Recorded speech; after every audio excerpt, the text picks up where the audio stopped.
பாஜகவினர் அமைச்சர்கள் மத்திய அமைச்சர்கள் பார்த்து பாஜகவினர் செலுத்தக்கூடிய ஆர்வத்தை விட அதிமுகவினர் நிர்வாகிகள் வந்து ஆர்வம் இது ரொம்ப வேதனை அளிக்கிறது. ஏன்னா எப்படி இருந்த கட்சி அதிமுகன்றது ஒரு சாதாரண கட்சி இல்லை.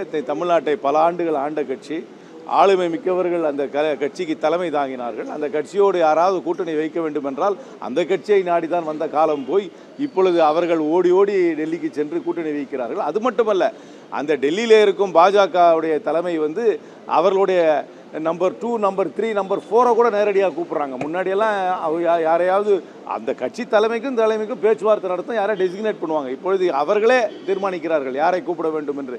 ஒரு நாளைக்கு பொதுச்செயலாளரை கூப்பிடுகிறார்கள், அதுக்கப்புறம் பொதுச்செயலாளராக ஆக வேண்டும் என்று விரும்புவவரை கூப்பிடுகிறார்கள், அவருக்கு வந்து இப்போ பதவி கொடுக்கிறார். அதனால் என்னை பொறுத்த வரைக்கும் அண்ணா திராவிட முன்னேற்ற கழகத்தை ரொம்ப சிறுமைப்படுத்தி விட்டார்கள். இனிமேல் அண்ணா திராவிட முன்னேற்ற கழகம் ஒரு இண்டிபெண்டன்ட் பொலிட்டிக்கல் பார்ட்டின்னு சொல்கிறதுக்கு ரொம்ப சிரமம். அவர்கள் வந்து ஒரு பிஜேபியோடைய சப்சிடரி, ஹோல்லி ஓன்டு சப்சிடரின்னு பிஸ்னஸில் உண்டு, WOSன்னு சொல்லுவாங்க.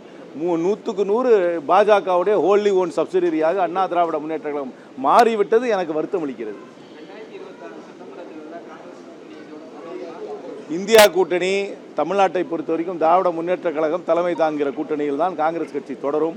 என்னை பொறுத்த வரைக்கும் இந்த கூட்டணி 2026ஆம் ஆண்டு தேர்தலில் அமோக வெற்றியும் பெறும் என்று முழுமையாக நம்புகிறேன்.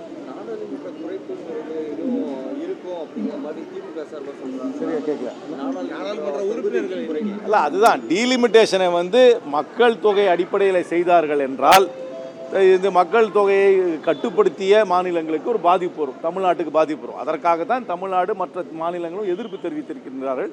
ஆனால் நாடாளுமன்றத்தை தொகையை கூட்டி அதே ரேஷியோ மெயின்டைன் பண்ணுறேன்னு சொன்னாலும் என்னை பொறுத்த வரைக்கும் அது ஏற்றுக்கொள்ள முடியாது. ஏன்னால் இன்றைக்கி இருக்கிற 543 பேரை வச்சே பேசுகிற பாராளுமன்றத்தில் நேரம் கிடையாது யாருக்கும் பேசுகிறதுக்கு.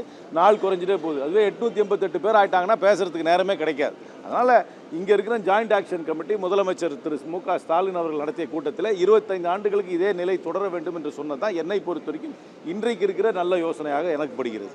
செல்வ பிறந்த மேலே வந்து தொடர்ந்து குற்றச்சாட்டெல்லாம் வச்சுக்கிட்டே இருக்காங்க காங்கிரஸ் கட்சியில். இந்த மாற்றம் இல்லை, எனக்கு தெரியாதுங்க. எனக்கிட்ட யாரும் நேரடியாக அதை பற்றி ஒன்றும் பேசினதில்லை வரைக்கும்.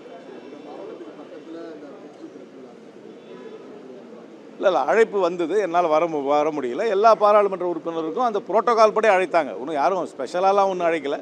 எப்பவுமே புரோட்டோகால் படி இருக்கிற இந்த சுற்று வட்டாரத்தில் இருக்கிற பாராளுமன்ற உறுப்பினர்கள், சட்டமன்ற உறுப்பினர்கள் அழைப்பு வச்சிருக்காரு.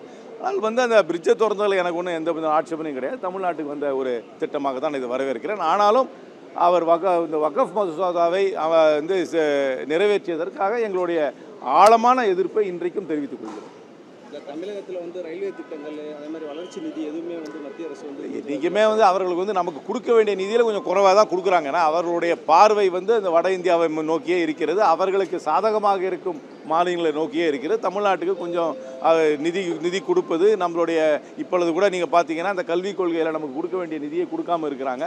அதுக்கு வந்து அடம் பிடிக்கிறாங்க. நீங்கள் வந்து 3வது மொழியை கற்பித்தால் தான் அந்த நிதியை கொடுப்பேன் என்று சொல்கிறார்கள். இதெல்லாம் பல விஷயங்களில் என்னை பொறுத்த வரைக்கும் பாஜக வந்து தமிழ்நாட்டை வந்து வஞ்சிக்கின்றதான் செய்கிறது.